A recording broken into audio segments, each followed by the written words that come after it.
Hello everyone, and welcome to part 10 of my Tsukihime, A Piece of Blue Glass Moon dramatic reading.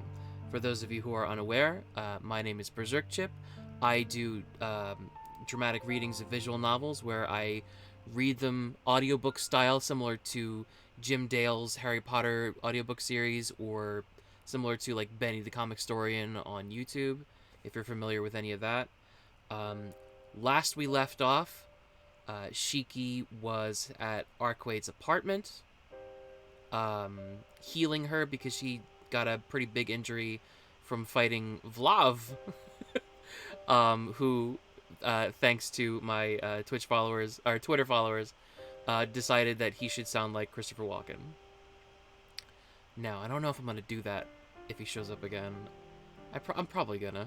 I don't know. Anything else? No, I think we're good. Oh, if you're watching on YouTube right now, if you're watching the VOD, please leave a like and leave a comment. Anything that you find interesting in the story, any criticisms you have, or like anything you thought that was cool or funny, let me know in the comments. I love reading them. Okay, so with all that having been said, let us continue with Tsukihime. Hey, Mendez, what's up? Alright. We are just starting now. But it's a trade-off. The more time that we waste here, the more the victims will continue to pile up. I should... Oh, that's right. We stopped at this decision. Search for Vlav right away, or stay here until nightfall at least.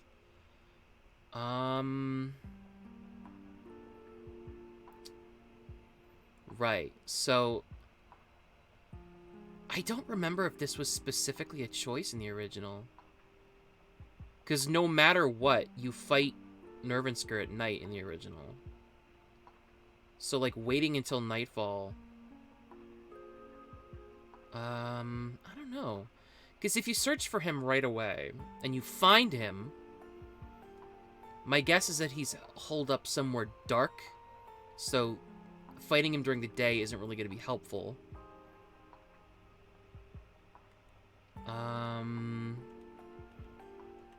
But if you explicitly wait until nightfall, he can attack from anywhere. What do you guys think? Should we search for him right away, or should we wait until nightfall?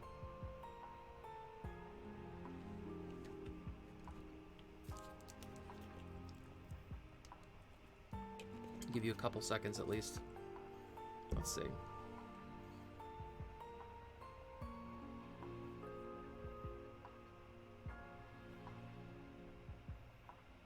Up to you. Thanks. Thanks for the input, homie. Alright. You know what? Okay. Let's go full anime. Search for Vlav right away! Alright. Arcueid is right. Ignoring the potential casualties to focus on restoring her fighting strength is the right call as a vampire. No, as a tactician. Yeah, I guess so. You are a vampire, after all. But I can't. There's absolutely no way I can agree with Arcueid's plan. When I decided to fight, it wasn't only for my own survival.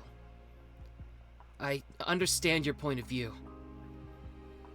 But can we really not take them by surprise?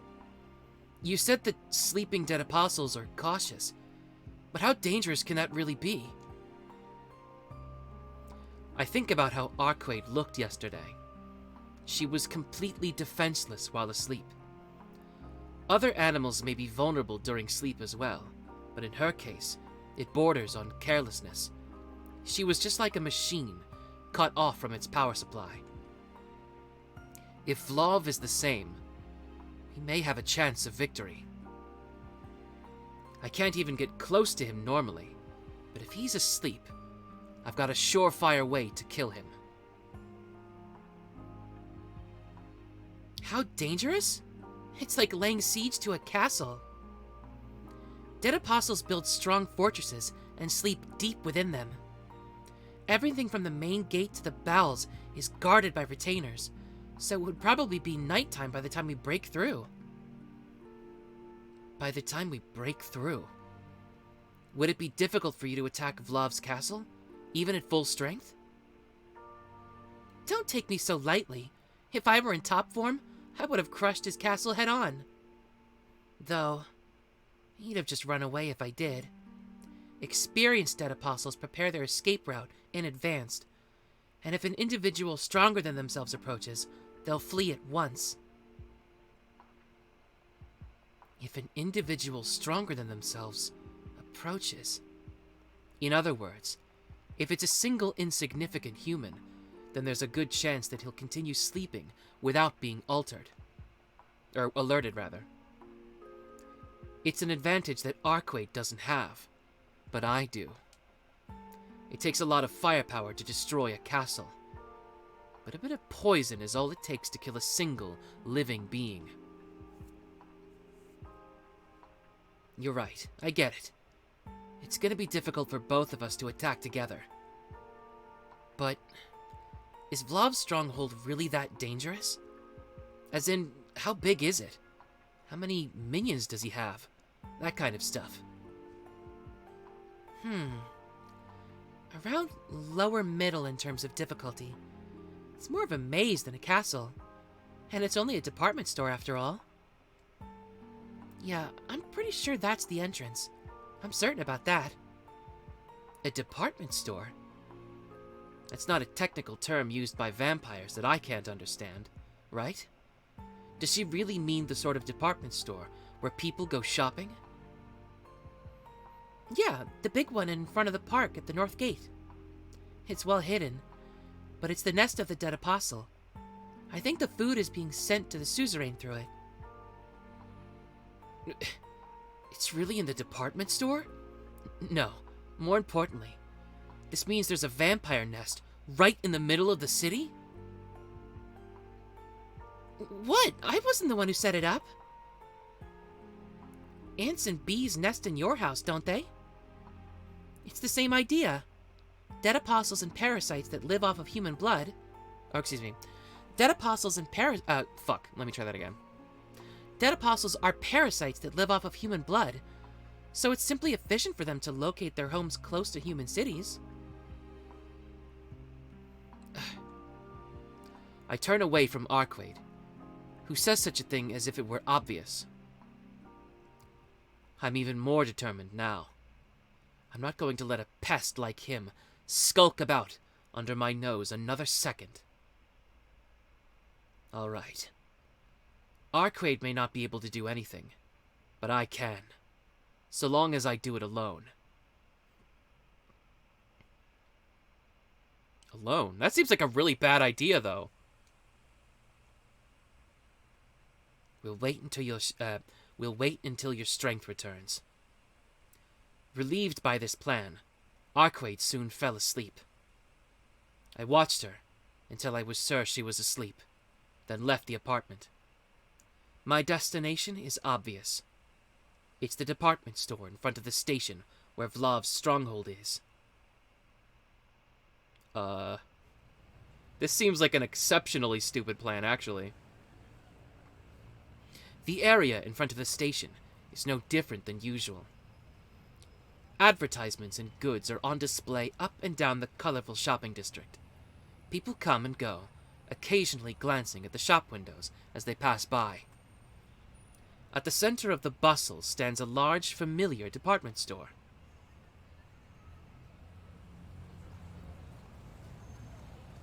It's one of the biggest department stores in the city. Even now, crowds of people are making their way in and out. Is this department store, which some consider to be the embodiment of Soya Station, really where...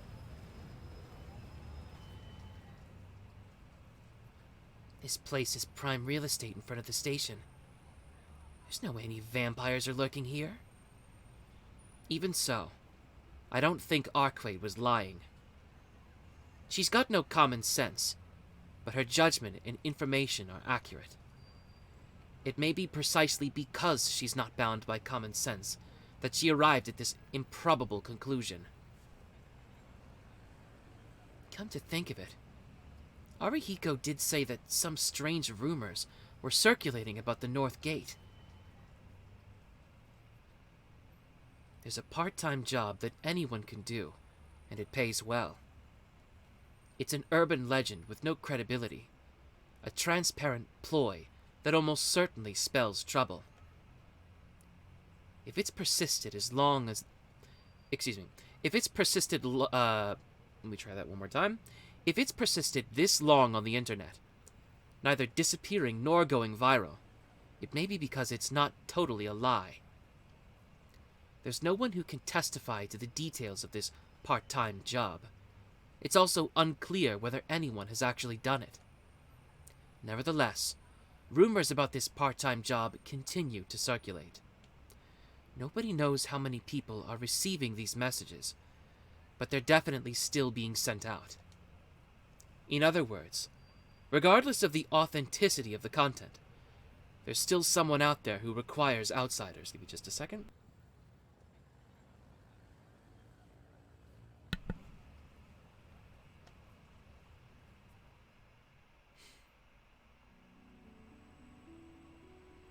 As it turns out, there's nothing unusual about the department store. From the grocers in the basement to the specialty shops on the 7th floor, it's an ordinary department store. Except there isn't anything above the 7th floor. Considering the size of this department store, it should have at least 10 floors. The elevator only has buttons to go up to the 7th floor, and once you reach the 7th floor landing, there's a sign on the stairs saying that anything further is off limits. Aiming for a moment when no one is around, I slip past the no-entry rope and climb up the stairs. The stairs lead up to the upper floors, but I hit a dead end. The path leading to the 8th floor is shuttered, as expected. Next to it, there's a locked emergency door. If there's anything here, it's on the other side of this door. I ponder whether to go inside or turn back. I know that what I'm trying to do is reckless. I'll be entering that monster's hideout alone. It'd be madness to proceed.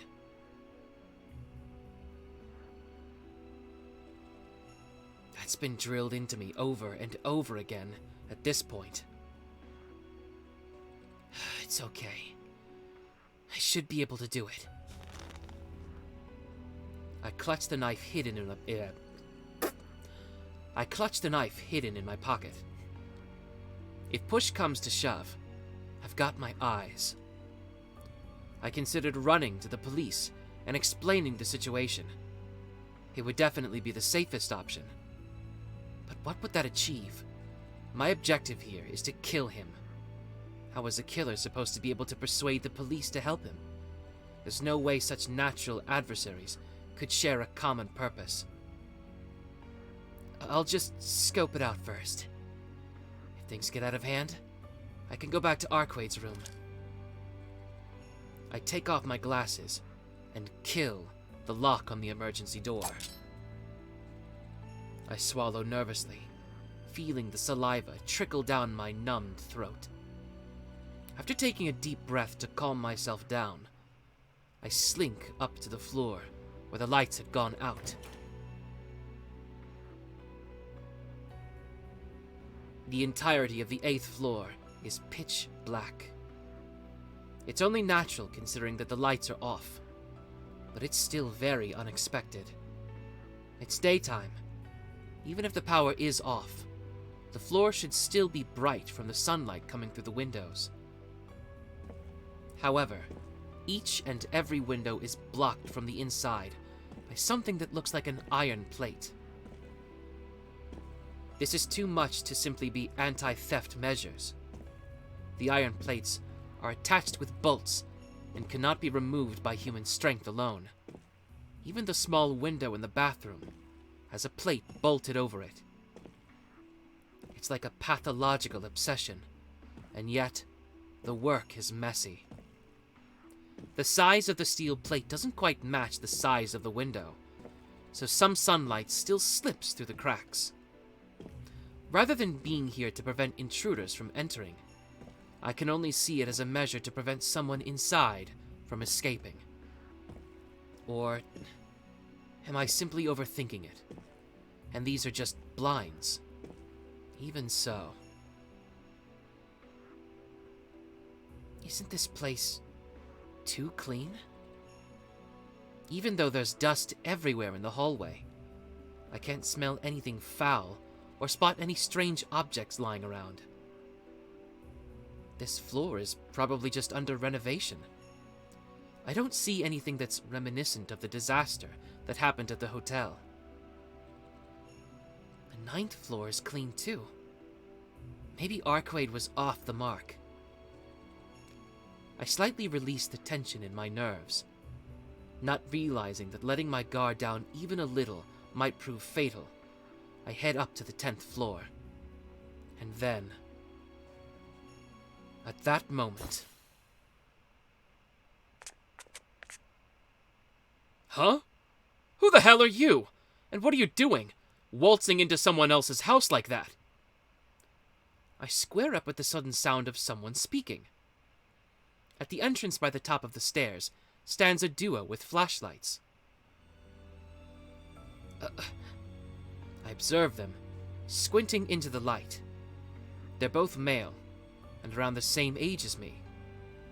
They only have flashlights in their hands, no long-handed tools like bats or pipes. Hey! Cat got your tongue? Are you aware that you're doing something wrong? Hey, what's with this guy? Isn't he lame? He's clearly scared, right? He's a totally different breed from us, yeah? Hey, Toshi, you know this Four Eyes? Nah, no way. I'd have died of embarrassment if I knew an otaku like this guy. Hey, you there. Get over here, will ya? If you run, you'll regret it. You get me? Or should I just kill you?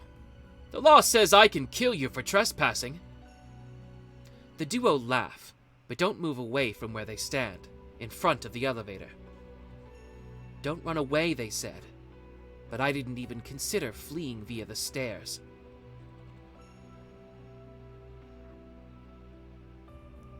What's with the lack of response? Aren't you gonna run away? It's normal to run away in this situation.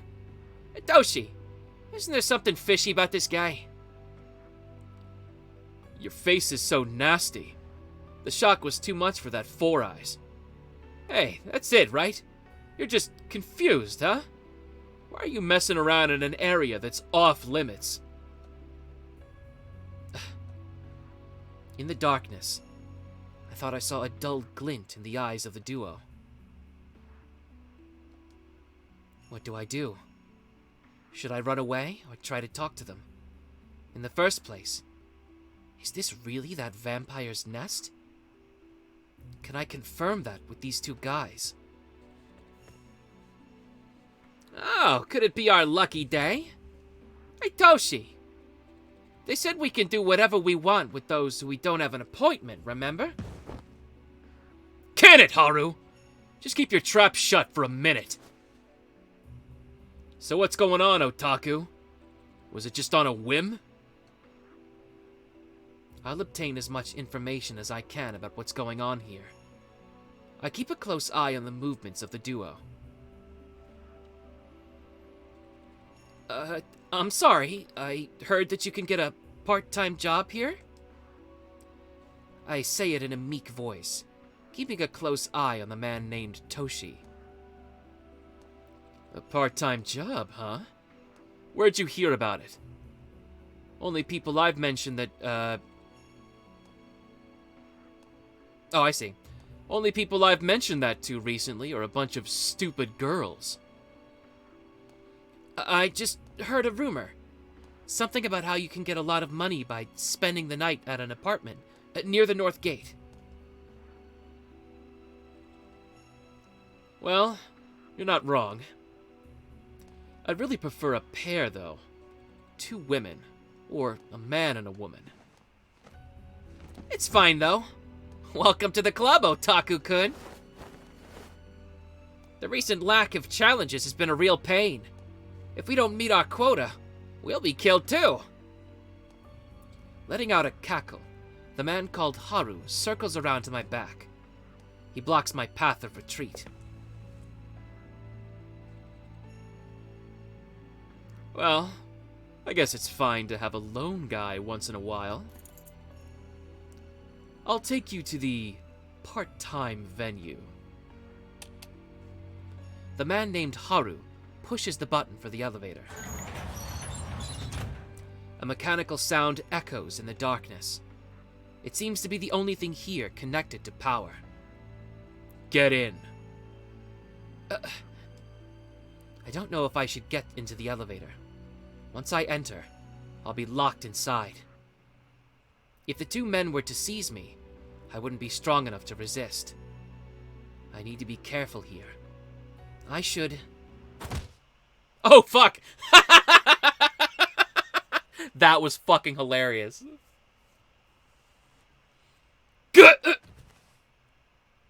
A sudden impact knocks me unconscious.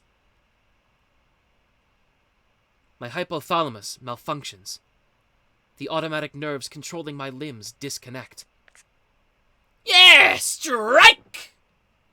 I hear a lively voice coming from behind me. I was hit in the back of the head with some kind of bat.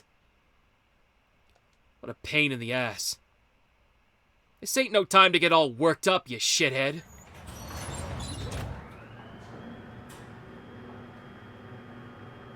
The elevator descends. In my dazed state, I dimly register that the button labeled B1 is glowing. B1. The first basement floor. Are they sending me to an underground parking lot? Shit. My consciousness is stable, but my vision is blurry. My arms and legs are twitching up and down even though I'm not telling them to. With my face fallen flat against the floor, I can feel something slimy. Something disgusting.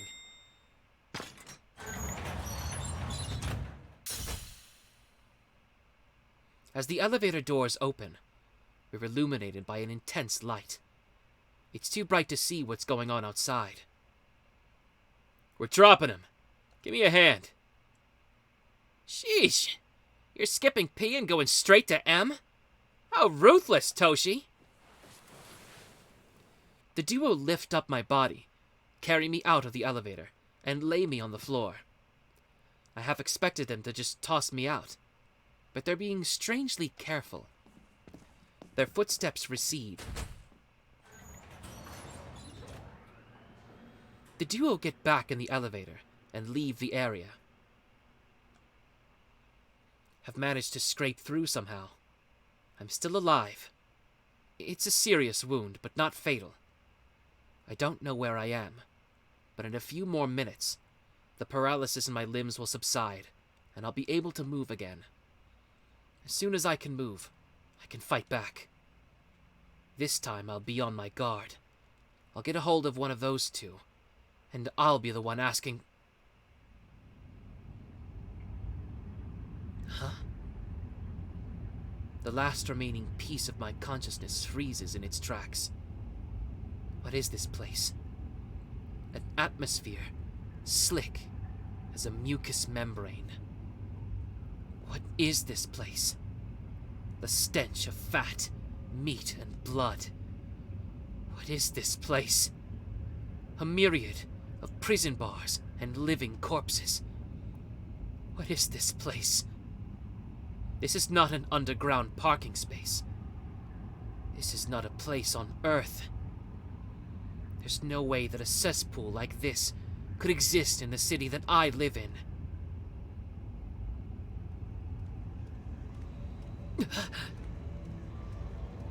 Something is coming.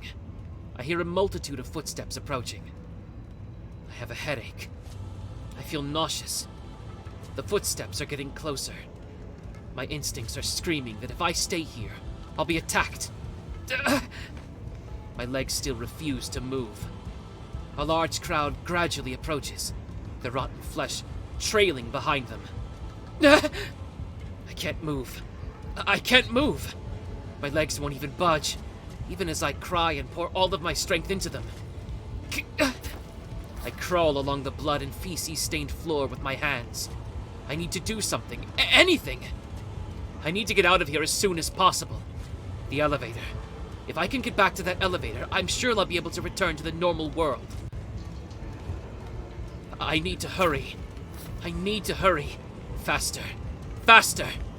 It's okay. I'm going to make it. I'll definitely be saved. That elevator. That elevator! If only I could just reach the elevator. Stuck in the air like a gondola.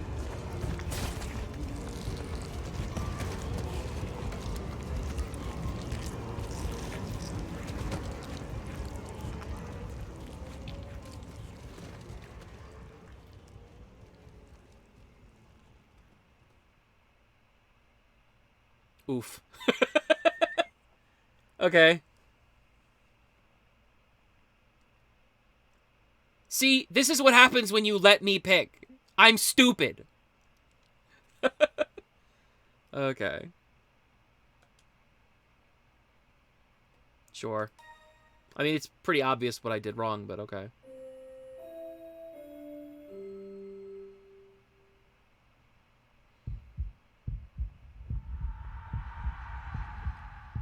Okay? Jesus.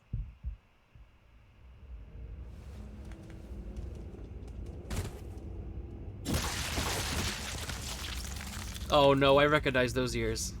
Uh-oh. Ah!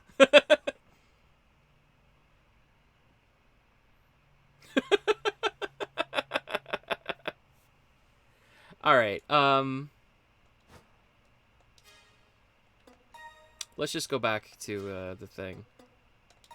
I'm not emotionally prepared to try and voice, Oops, did I click on the wrong one? Fuck. There we go. That was weird. Alright. So. I guess Arcueid was right then. Damn. To be honest, I can't stand letting Vlav off the hook for even a second. But going after him now would be too reckless. Tracking him down and defeating him, as we are right now, it's not even worth considering. That kind of wishful thinking is just an irresponsible escape from reality to ease my own guilt.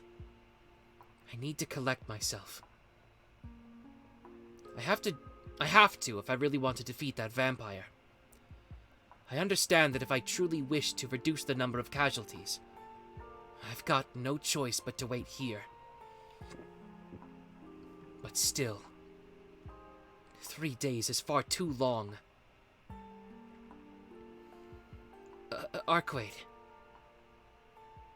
you said that my duty to guard you ended yesterday, right? I did, but what? Are you getting cold feet after all? No, that's not what I mean. If we're doing this as a team and not out of obligation, then I have a favor to ask of you. I'll do as you say. I'll obey your commands. I may not be able to act as your shield, but I can at least become your knife. So, in return... In return? I can't wait 3 days. Let's lure him out tonight. Are you serious? She's taken aback by my suicidal remark. I know full well just how dangerous this is. Excuse me. I know how... fuck. I know full well just how dangerous this is going to be. Even so, there's a line that I cannot cross. You think I could just joke about something like this? I don't want to die either.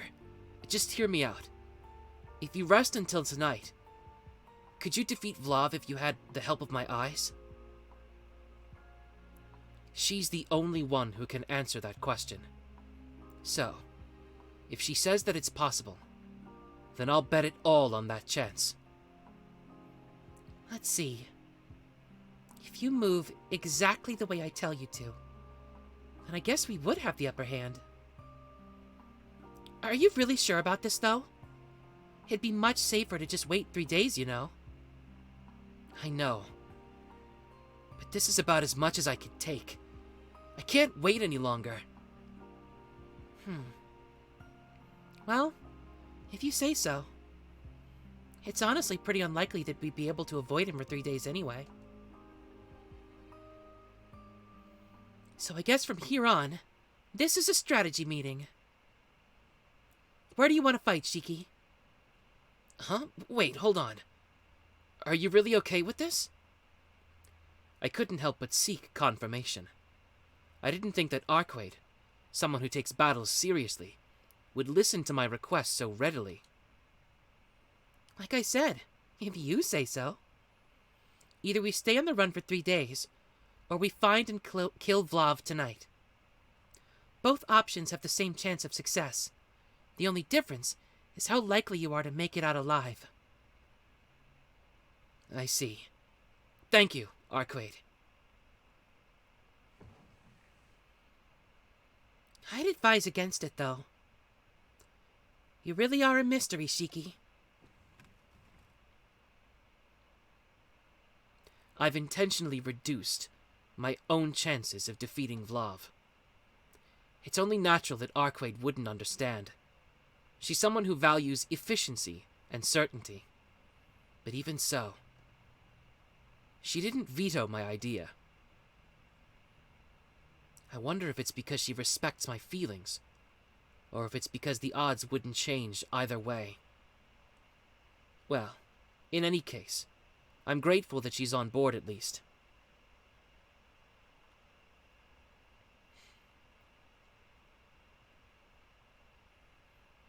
Okay, let's take a quick break.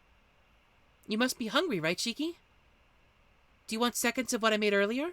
Or shall I make you something else? No, I'll handle it. I'll just help myself to the ingredients in the fridge. I don't usually judge a dish at first glance, but I didn't have the guts to eat something that only used the flavor of raw ingredients like that. For a moment, I thought I could do it if I was in perfect condition, but no, even then, it'd still be impossible. I might not be able to avoid dealing with Vlav, but I could at least avoid this hazard. Haha, funny.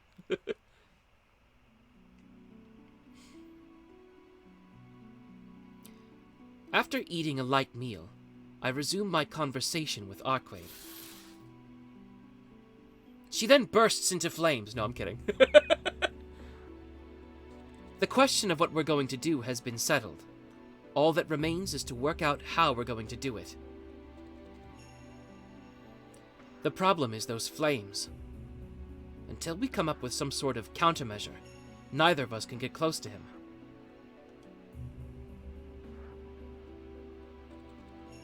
I guess our only option is to take him by surprise.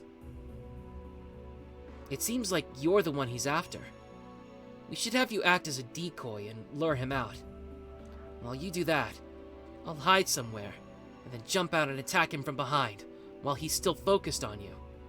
Or something like that. It's a pretty crude plan, but it's the only one I can think of right now. It doesn't solve the problem of getting close to him with all those flames in the way, though.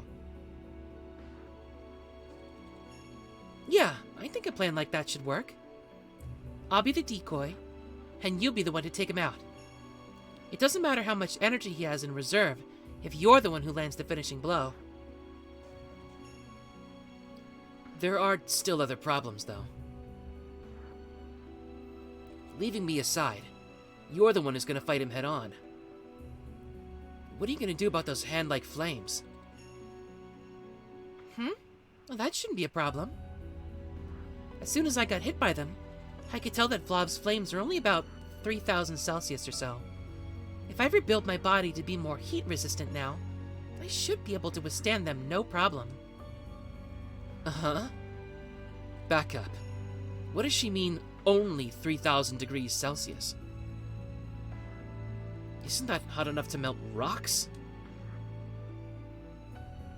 The surrounding flames are much easier to handle. Their contamination is only strong enough to cover the surface, so when you come out of the shadows, I'll let a little shout to blow them away. The only reason I couldn't do it back there at the hotel is because you were behind me. A shout? It feels a bit too easy, but the fact that she's already saved my life once... Or the fact is... Sorry, I fucked up.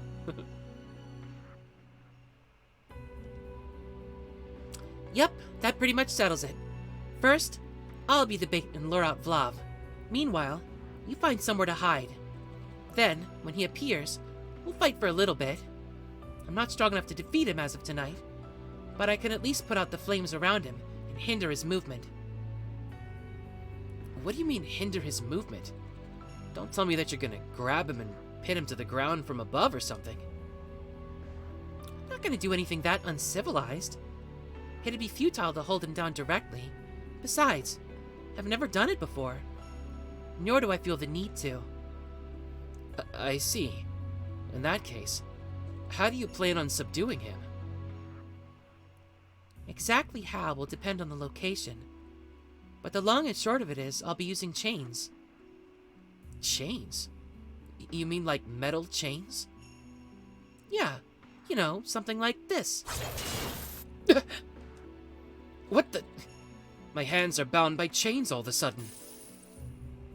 Wait, where did these chains even come from? They're formed by immobilizing the elements in the air. I find this shape easy to visualize.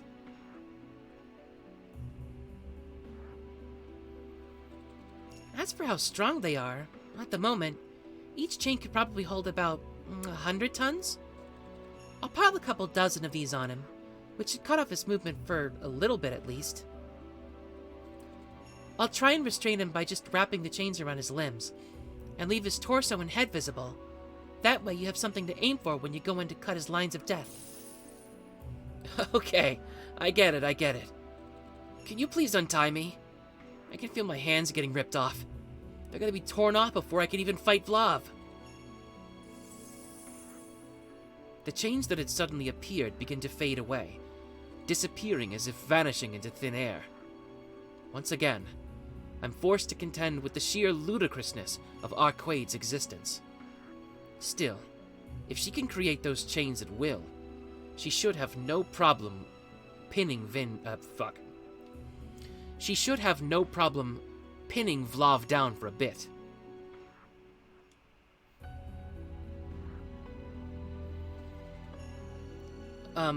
Like I was saying... Oh, no, other way around.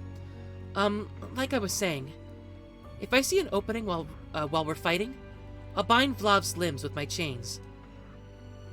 I'll only be able to restrain him for around 10 seconds, so when I do, you'll have to burst out, take the shortest possible route, and launch a head-on attack on his lines. Don't worry, with skills like yours, he'll be dead in no time.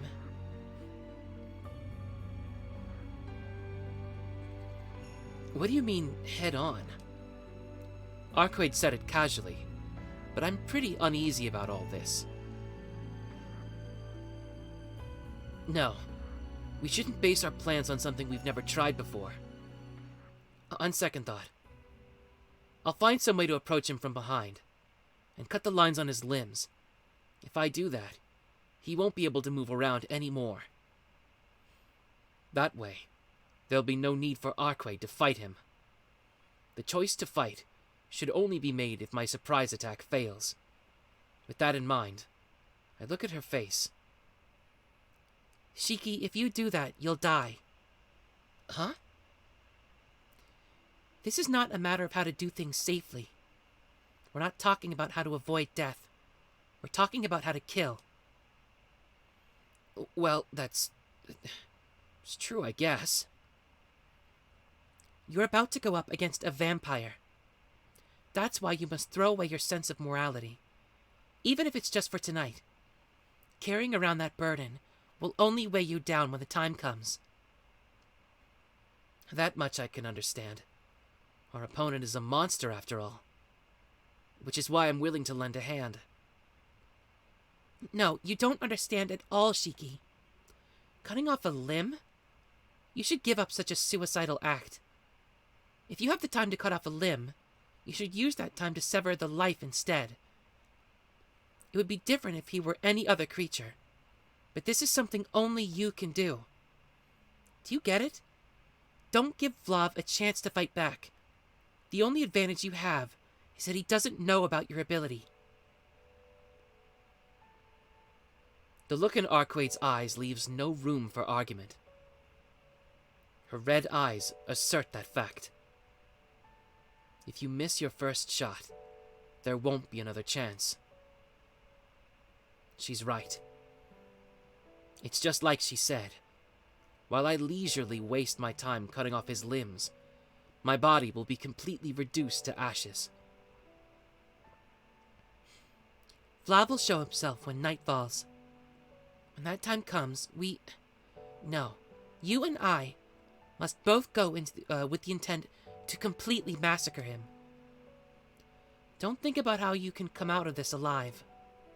Think only about how you can kill him. Nothing more. Arcueid gazes straight at me with her deadly eyes. She's really angry. She's angry at the fact that I still harbor such naive thoughts. Fine. I won't hesitate. I'll cut all of his lines in one go. Well, that should be fine, right, Arcueid? Arcueid's gaze remains stern. She isn't replying, which probably means she's at least satisfied with my answer. But where should I wait for him? If we stay in this apartment, it'll just be a repeat of what happened at the hotel. If there's some unpopulated place where I could hide. The park at the center of the city's our best bet. It's deserted at night, after all. And if there do happen to be people passing by, then it's just their own bad luck.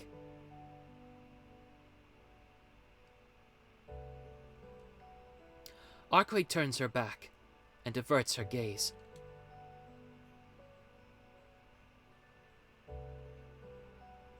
I'm not sure who's talking. What? If you've got something to say, then say it. You can't do it. After all, you haven't said the word kill even once. At this rate, you will hesitate at the very last moment, and then you'll be killed before you even know it.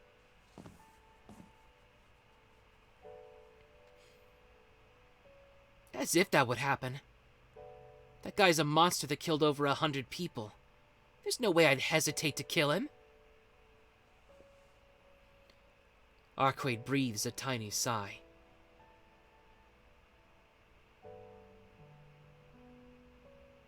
I'd be able to take down Vlav for sure, if I just enchanted you with my mystic eyes. I'm not sure why, but even though this is the first time I've thought about doing it, I just can't bring myself to go through with it. It's like some sort of contradiction. I'll believe in you, Shiki. Let's defeat Vlav together. Arcueid turns around, her cheerful expression a far cry from her previous gloomy tone. I wonder why.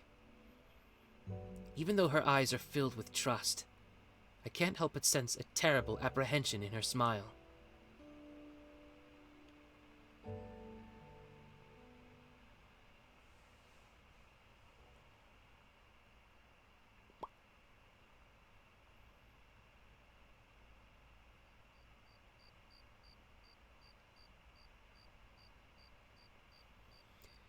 We head to the park just after 9 o'clock in the evening.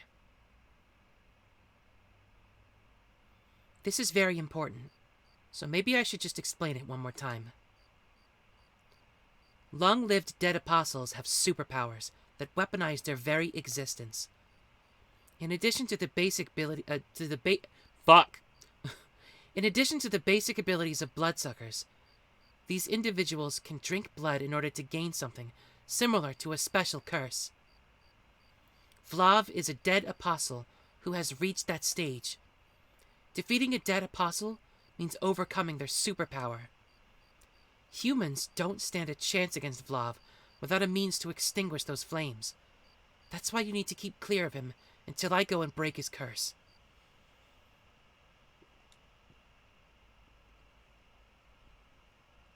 The plan itself is quite simple. Arcueid will stay here and lure Vlav out. Apparently, vampires can pinpoint each other's locations if they don't hide their biological wavelengths. Or something like that. It seems like Vlav isn't hiding his wavelength. I don't know if it's because he doesn't care, or if he simply can't do it. Either way, if Vlav starts to approach us, Arcueid will be able to detect him before he gets here. On the other hand, Arcueid normally suppresses her wavelength, but she's now emitting it freely in order to provoke Vlav. In other words, it's just like a moth trap. All we have to do is wait for the moth, Vlav, to be lured in by the light that is Arcueid. After that, the plan is the same as before. I'll hide in the bushes and keep an eye on the fight from a distance. When Arcueid binds Vlav with her chains, I'll jump out of the shadows and cut his lines. Arcueid shows no signs of nervousness.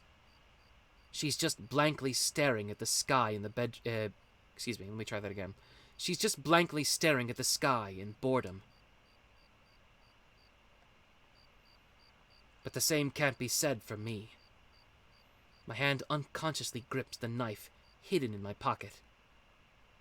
I know. There are a few uncertainties in this strategy. For one, there's the possibility that Vlav will notice me hiding. Although Arcueid said that the possibility of this happening is extremely low, in the end, it's still not zero. If that happens, there's no guaranteeing my safety. There's a risk that I'll end up helplessly burning to death, just like the people in that hotel. But that's okay. It's a risk I'm willing to take. However, the real problem here is the other possibility.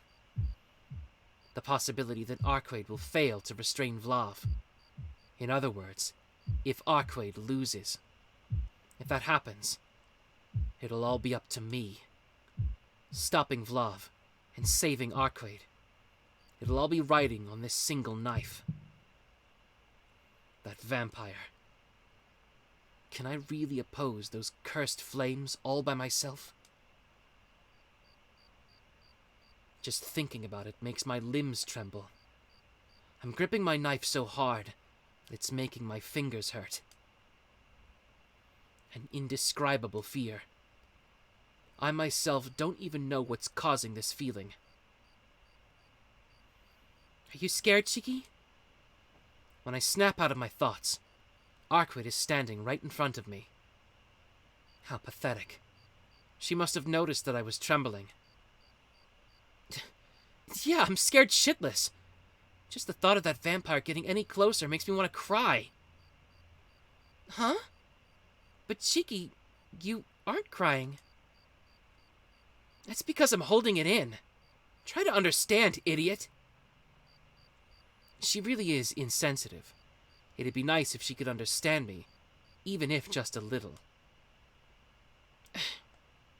However, I'm not sure what part of what I just said got on her nerves, but it seems like she's upset. In case you didn't know, I'm also a vampire just like him. Yeah, I know. You've only told me like 1,000,000 times.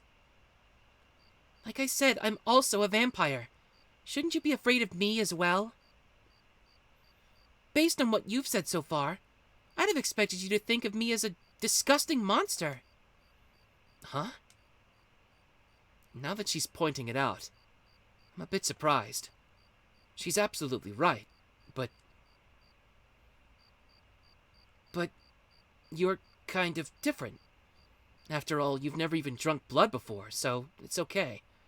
Whether you're a vampire or whatever else, as long as you don't lay a hand on any of us, it's okay.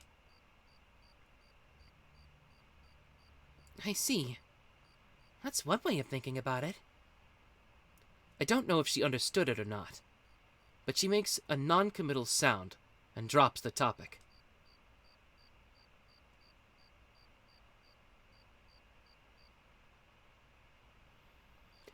The hands of the clock point towards 10. According to Arcueid, this is when vampires are most active. Vlav will show himself on the surface. I don't know where his stronghold is, but I'm sure that once he wakes up, he'll sense Arcueid's presence and come to us. Has he lost his mind? Arcueid's tone changes. With a mutter of intense disgust, she glares north in the direction of the station. Arcueid? I can't believe it. Is he really one of the ancestors? I turn to follow Arcueid's gaze. Is that smoke? There's a pillar of smoke rising on the horizon. There must be a fire somewhere. No. Hold on. A fire? Arcueid, don't tell me that. It's Vlav. He's attacking people indiscriminately. He's insane. I was being too optimistic. He's no different from one of the dead. He's no more than a beast that feeds on anyone in sight when he lacks blood. It's as if he's completely unable to grasp the rules of the humans in this era, of civilized society. I hear a loud explosion in the distance. The black smoke rising into the night sky continues to cloud it even further. This is bad. This is way worse than what happened at the hotel. If he appears in such a crowded downtown area, the number of casualties will be orders of magnitudes higher. Arcueid! I know. We need to hurry, Shiki. I start running toward the station. What the hell is going on over there? Well, this is different.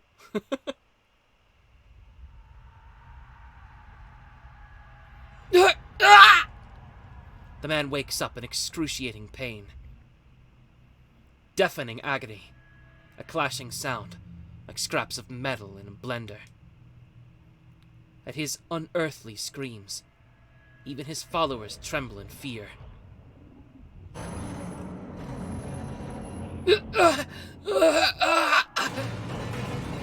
He thrashes, flails, and lashes out at his surroundings, yet the pain does not disappear from his consciousness.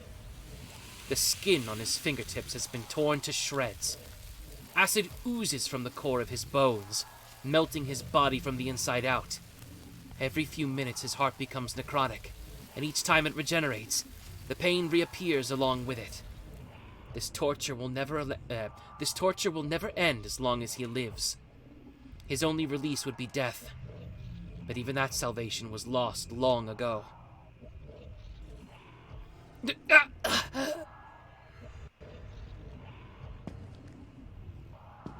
He no longer remembers why he parted ways with death, nor when exactly death became so far away. Only agony remains. Cold, painful, hot, frightening. Oh, this has been Vlav's voice this entire time. Okay, gotcha.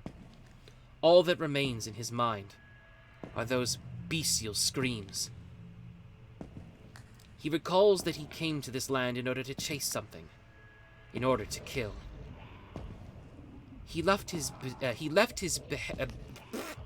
keep trying to say beheaded for some reason. He left his beloved mistress, belongings, behind in his territory and crossed that vast expanse of ocean. This was his last chance. He resolved to take everything back, knowing this was it.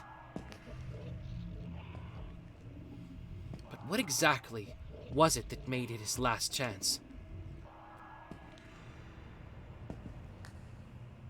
Was it his mind, with his sanity eroding day by day? Was it his body, the curse with it growing day by day? Or is this penance for the crimes he committed in days gone by? He can no longer recall. He's already forgotten so much. But if he came here for the purpose of regaining his sanity, then it is far too late. He lost his mind long ago. He can no longer return to the way he once was. When he crossed the ocean, most of his accumulated fortune had washed away. He can no longer return to his homeland. He has no means to survive other than to claim this ground as his own.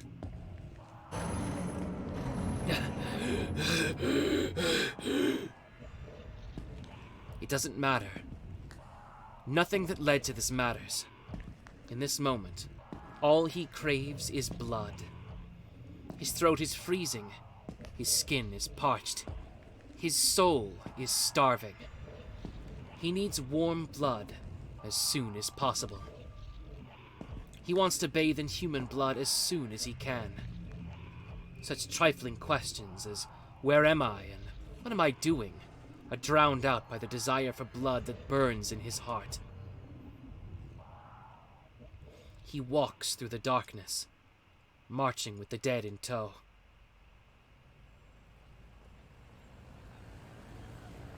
He exits the vertically moving box and crawls out onto the sun-bathed ground above. As he does so, the blue flames spread like an encroaching water.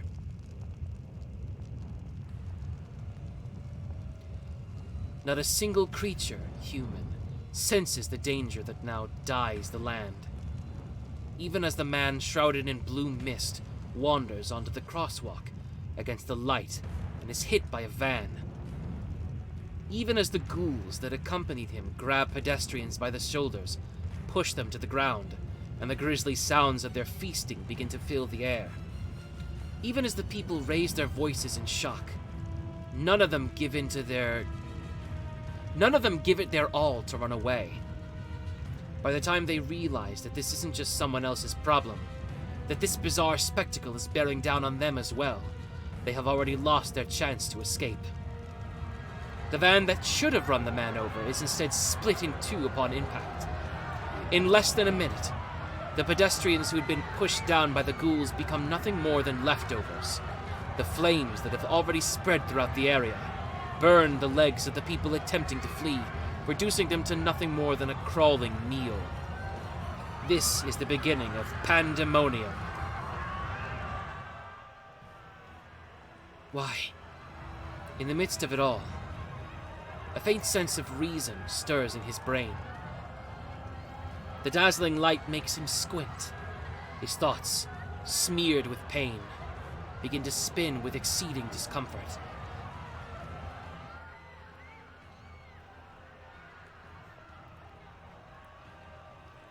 Why is the city so bright? Filth is something that must be hidden. It's a custom of this land to create such a deliberate spectacle.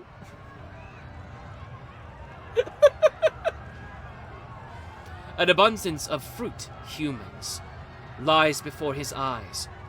Normally he would disembowel and drain them dry with joy. But that urge does not spring forth. The man roars as if to say, even if this place is full of humans, can it really be called a fertile land? There are humans, aplenty. Blood shall not be an issue. A blue flame sweeps over the dead. In the blink of an eye, the ghouls are engulfed by flame, transforming their bodies. The blazing dead are driven by fire. Their abilities are elevated, but their bodies will be reduced to ash before long.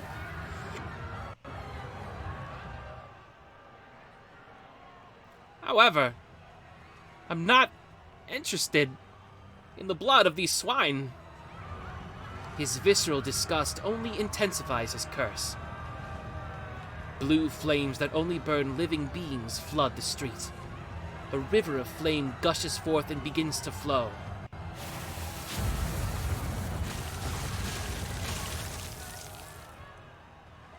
In the end, it's all meaningless. Alright, I'm probably gonna stop doing that now. It's kinda dumb.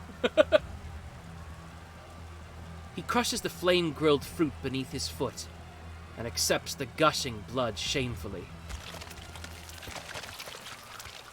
Even if it's the equivalent of being bathed in vomit, he must accept it. He curses his own misfortune. He can't even move without bathing himself in this vomit. Okay. So how is Vlav actually gonna sound?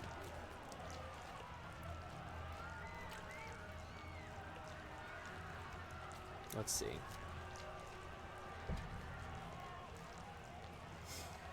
Alright,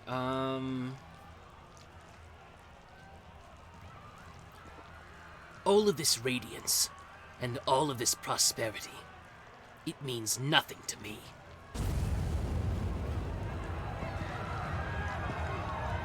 He continues his march, bringing along the burning and crumbling corpses with him.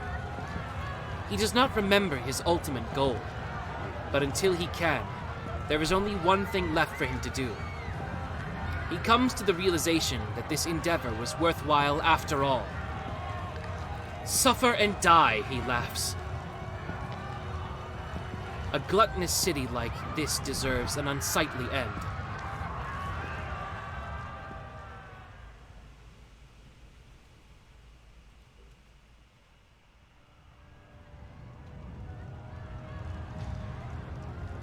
The city is in a frenzied panic.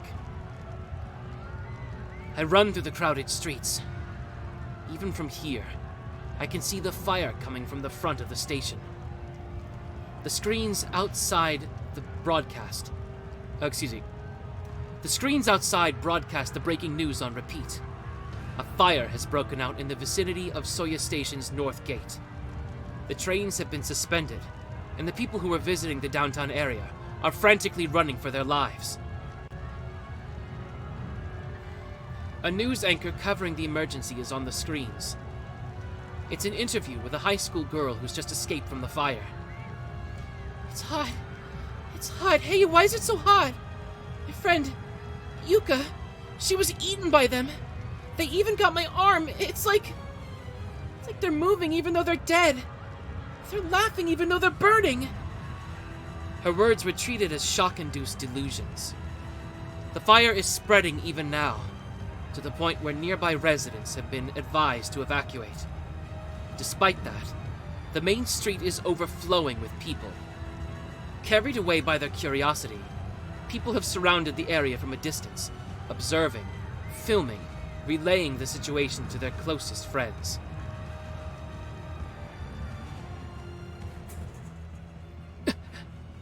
The road to the station has already been blocked off. Fire prevention? Fire prevention? No. There's no way they'd have managed to get up, There's no way they'd have managed to get these up so quickly. Besides, there's too many people around. It's almost like they're guarding the exits, making sure nothing can escape. Crap!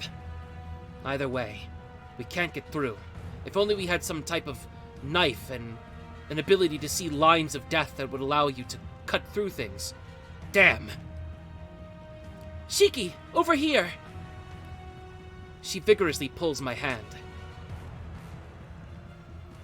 Without waiting for an answer, Arcueid slips away through the crowd of people, dragging me along behind her.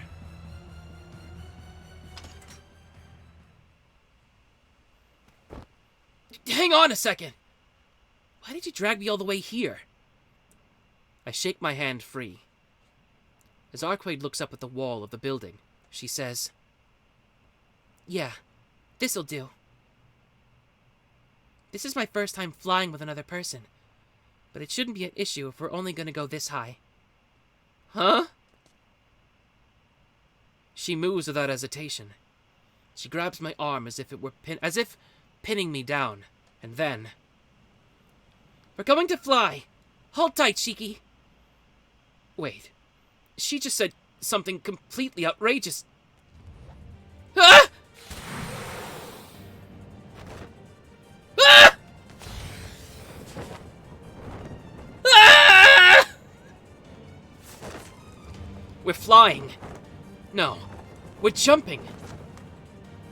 Arcueid bounds from wall to wall up the face of the opposing buildings. Before I even have time to blink, we're on top of the building. No, soaring across the sky. Of course, she did all of this while holding on to me. Wait, it's... Ah! We're so high. I'm terrified. How many meters above the ground is this? That building must have been around 40 meters tall. And we're above that? Even a 20-meter drop tower ride would make my heart beat out of my chest, let alone this. Where the hell am I supposed to put my feet? Shiki, if you don't keep your mouth shut, you'll bite your tongue off.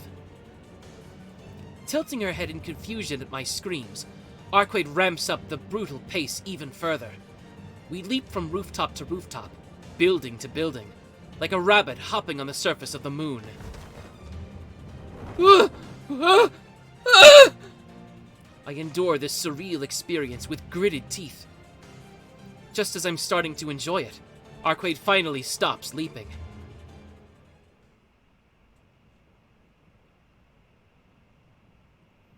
We're on a rooftop of a skyscraper overlooking the city.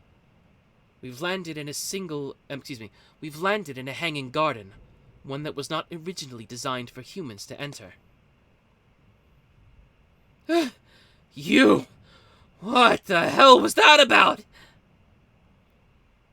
All the sudden ups and downs have played havoc with my breathing. My chest hurts. My fluctuating blood pressure strains my heart. Although there hasn't been any change in air pressure, my entire body has frozen up from all the shocks to my system. Look, over there. What do you mean, look there? I stop right before I finish my sentence. In an instant, I forget all about the pain caused by my elevated heart rate. It's burning. The city I live in, the familiar buildings, are all being consumed by that sea of flames. What? I now see the full extent of the horror.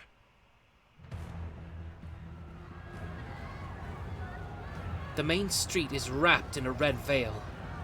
Little by little, the fire continues to burn away the building's silhouettes, as if wilting them down with a blade.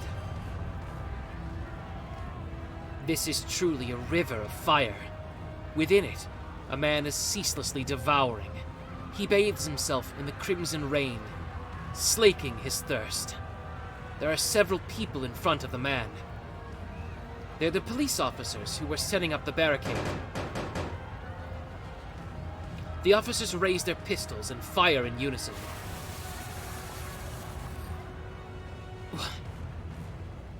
However, he doesn't even flinch. He likely doesn't even notice their presence. More figures appear from behind the monster, from behind Vlav. Burning corpses. They were probably living, breathing humans until just a few minutes ago, but now they've become moving corpses. As if they were begging for help. The corpses move toward the firing officers.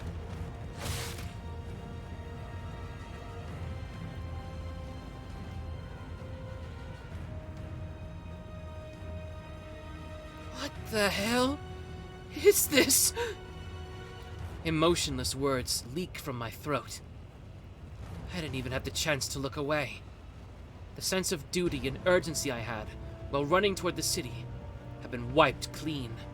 Right now, the only thing left in my mind is pure fear. That is a vampire's true nature. A being whose mere existence brings death. And that is the enemy we must now defeat. There's no sign of the people from the church. If they were really that intent on hunting vampires, then they should already be here. Looks like no one's been assigned to this country after all. But that doesn't explain all the unusually strict traffic control. Perhaps the executors they sent are just some pencil pushers rather than real agents. Unlike me, Arcueid isn't looking at the river of fire. Instead, she's focusing her attention on something completely different. So, what's the plan, Shiki? As you can see, this is Vlov's true nature. He's some crazed mass murderer that's far too gone to even attempt to track me down. If we leave him be, he'll eventually run out of blood and weaken. Given Vlov's life scale, the city will probably burn to the ground before he gets weak enough for me to be able to take him down alone. Do you want to watch idly from the sidelines, or... She's asking if I'm willing to put my life on the line to save others. Although she already knows that I'm about to say, Arcueid asks me to confirm it one last time. And so, with all the determination I can muster, I glare at her, my body shuddering.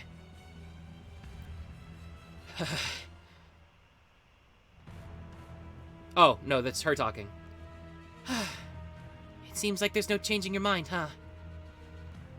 To think that you'd still be willing to fight even after seeing all that. You're one to talk. You're just as much of a monster as Vlov. But what should we do?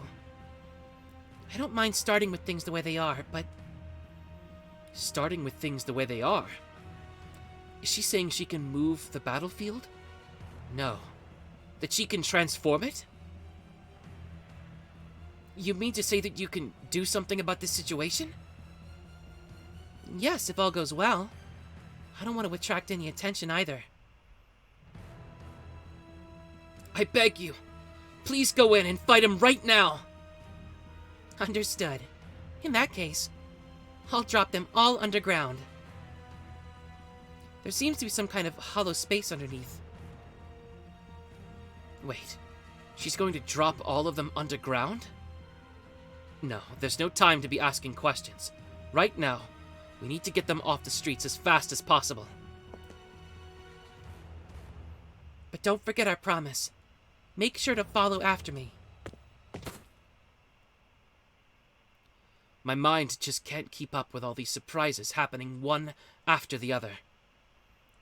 What the hell? Leaving me behind, Arcueid leaps from the rooftop and into the void.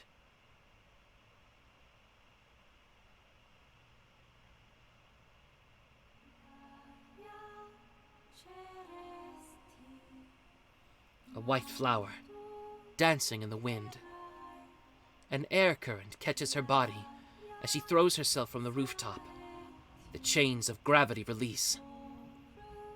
The grounding anchors are raised, and what should have fallen rises gently instead, like a sailing ship catching the wind.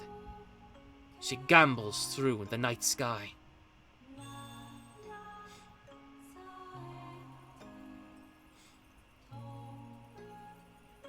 This is no cause for surprise. That figure is an avatar of the planet itself. All the fluctuations that occur on its surface belong to her. The blessings of nature that nurture life. The wrath of nature that crushes it. Of course, such a body would possess these rights. Okay. The beautiful flower twirls around, as if to gaze up at the moon. She turns her attention from the cosmos onto the ground. The unraveled chains and the raised anchors strike the surface of the earth. Below her is Below her is a tall stone building, scattering sparks of fire. Here we go!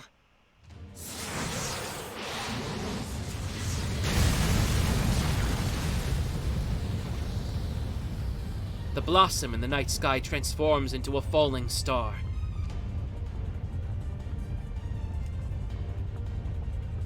The flower of the moon transforms itself into a tempest, blowing away the blazing flames.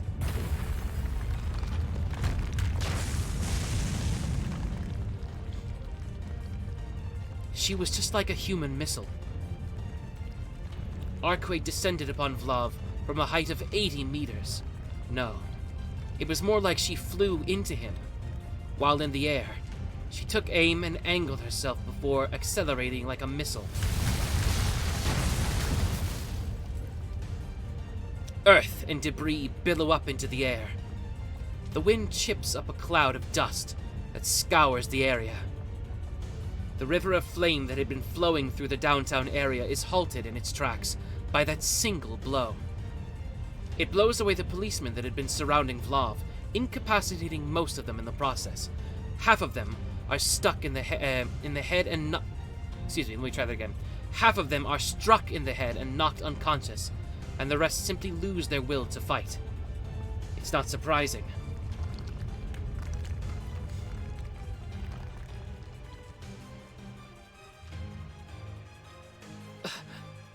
Amazing. Once the dust settles, the extent of the destruction is plain to see.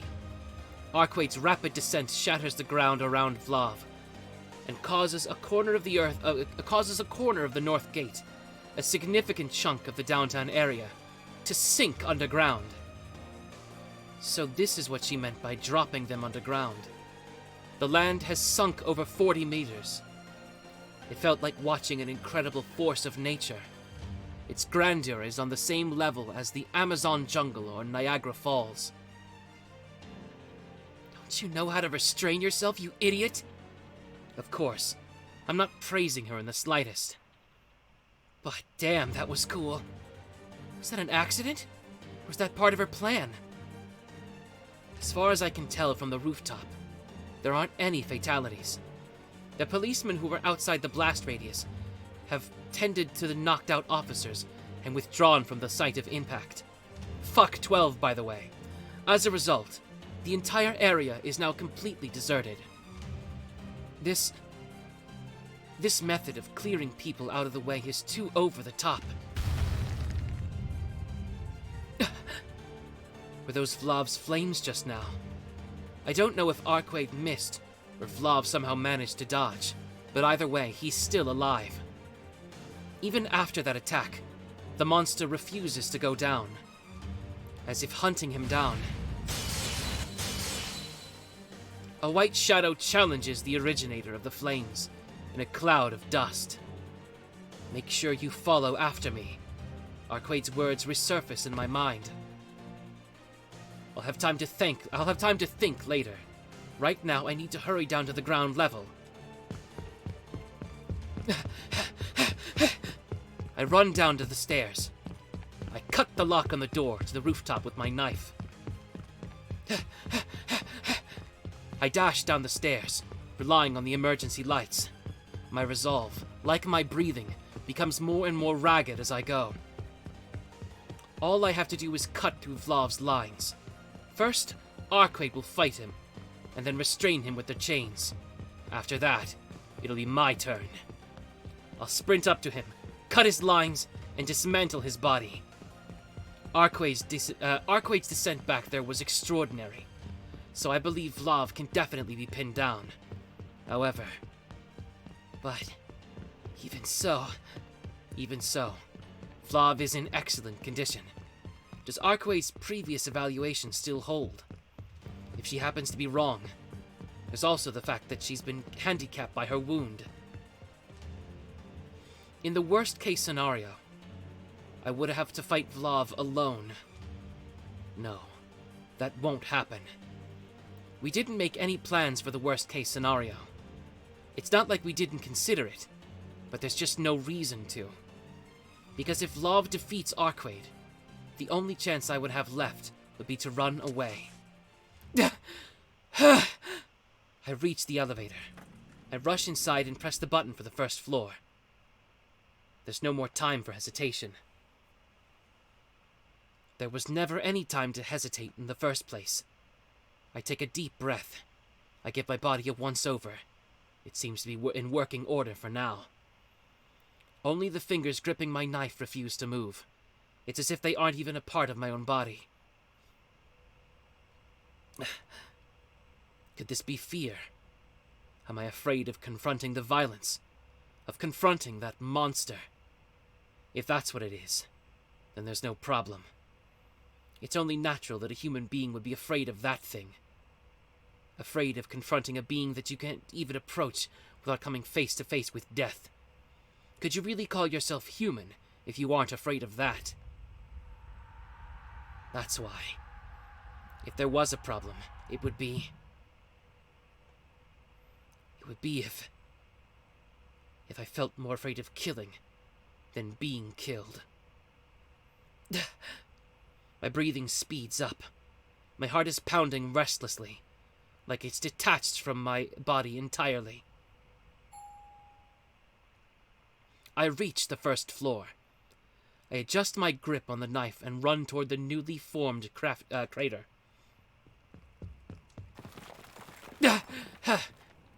As I leave the building, I find that the area ahead of me has been reduced to rubble.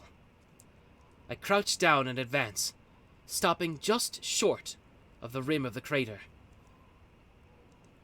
The new crater is 40 meters deep. This area used to be a park, but there's no trace of it anymore. The rubble forms a slope leading down to the foot of the pit. Although it'd be impossible to climb up from the bottom, descending should be possible, even with legs like mine. With that said,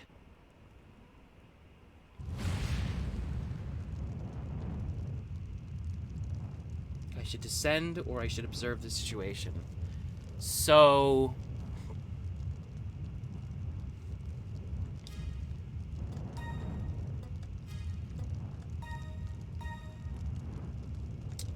in the original, there was a relatively similar situation, and in that one, I believe the correct decision was observe the situation. Or maybe I'm wrong, I'm not sure. Descend? Alright, let's do it. Fuck it. The location of the enemy is clear. Down in that pit stands Vlav, who we've come to defeat, along with Arcueid, who I promised to fight alongside. The battle between those two has already begun. That's okay. My role here isn't to fight, it's to finish the job. As soon as Arcueid gets a hold of Vlav, I come in and sever his lines. For that reason. That's right. Can't get cold feet now.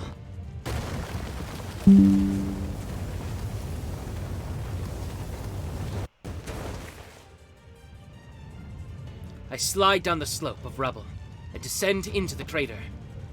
I immediately cover my nose and mouth with my hand. I don't do it on purpose. It's a defensive reflex to protect my own life. I can't breathe. There's oxygen down here. These blue flames are like a curse. There's no actual matter combusting. That much was established at the hotel. But that doesn't change the fact that it's sweltering down here. If I breathe normally, hot air will burn my lungs to a crisp.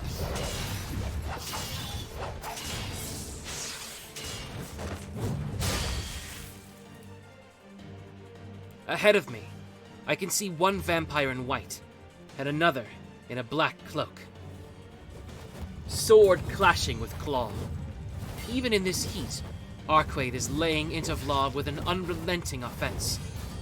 As far as I can tell, Arcueid has the upper hand. If things continue to go according to plan, she'll get a hold of Vlad. The problem is, it's a matter of how long my body can last. My body is already starting to burn, but strangely, I don't feel any pain. I don't need to breathe to know what's going on. With the knife in my hand, I'll continue to wait for my chance to defeat Vlad. Like a sprinter waiting for the starting gun, or a ghost who will never move again. I'll keep waiting, and waiting, and waiting. Even as my eyeballs dry up, smolder, and turn to ashes, I wait. The moment will never come, just as I never come to realize that I've become little more than a burnt-up film.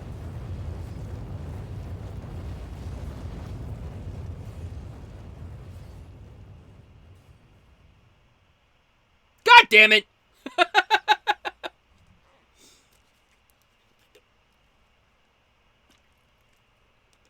Midnaz, you fucked me!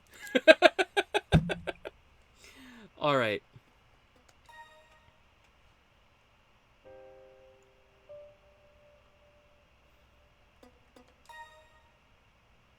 I'm kidding, by the way.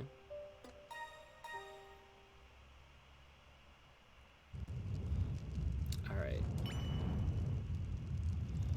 I can't go down like this. The floor of the pit is completely covered in blue flames.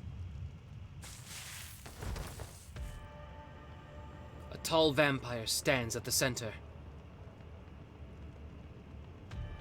Vlav, Archangel. He was right at the center of that explosion. But there's not even a scratch on him. By human standards, he's practically an immortal monster. And then... there's the white figure toying with the man from the front. A beautiful huntress, darting through the garden of flickering flames and debris. Of course, that white figure is Arcueid. She leaps across the river of fire and closes in on Vlav.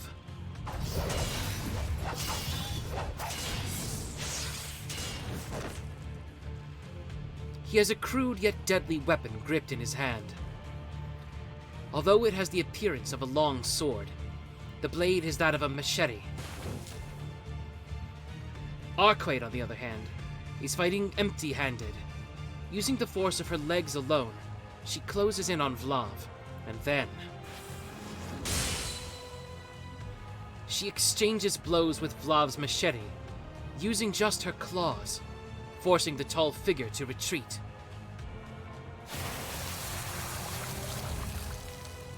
There's a single gash on his arm, so deep you can see straight through to the bone. It's only there for an instant. The arm sliced open by Arcueid's claws is healed by the very blood that pours forth from it. Arcueid had told me long ago that vampires... Arcueid had told me that so long as a vampire has blood, they are immortal and possess an abundance of life force.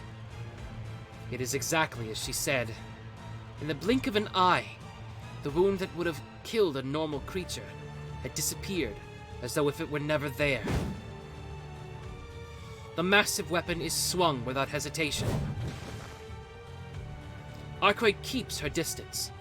After each strike, she moves out of his range and prepares her next attack. Is she just being cautious of Vlav's counterattacks? No, that's not it. That face. Is she enjoying cornering him? Is being tough to kill the only redeeming feature you have? The quality of the 27 ancestors has really gone downhill. Are you really gonna let me kill you like this, without revealing your trump card? Vlav's breathing has become erratic. His sickly pale face is etched with pain and anguish. Vlav is most definitely immortal. But even that has limits.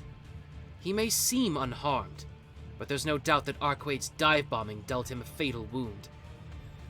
Keeping his body regenerated is the best he can do. It's the same as when I killed Arcueid. It stands to reason that he's squandering the majority of his energy to just keep reviving. In fact, Arcueid seems to have come to the same conclusion. That's why she's keeping her distance after every attack. She's inviting Vlav to perform one final attack. A counterattack with all of his might. Countless slashing sounds echo through the air. Vlav's breathing grows even more frantic. No, that's a sense of unease that I can't put into words. Arcueid has the upper hand. It's clear that Vlav is being worn down. And yet, as a bystander, I feel a growing sense of dread in my chest. The dread stems from the fact that Vlav is taking far fewer hits from Arcueid's claws than he was a little while ago. His swordsmanship, well, I guess his machetismanship It's much more formidable than one would expect given his appearance. On top of that, it's clear that he's already able to see right through Arcueid's speed and movements. But most importantly of all, he still hasn't used his flaming hand.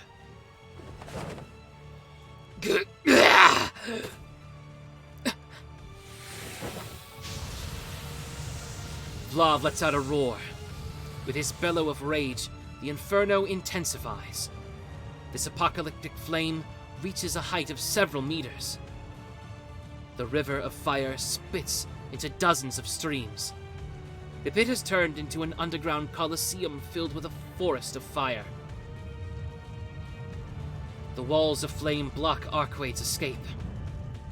And with the stage set, we'll have to wait until next time. Sorry, guys.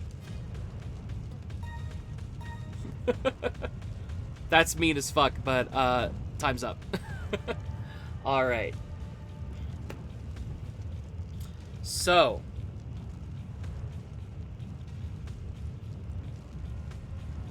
One of my complaints that I hadn't voiced yet is that it felt like they were really directly lifting plot point after plot point, or like story beat after story beat, more accurately, from the original. And as somebody who just read the original semi-recently, it kind of felt annoyingly derivative.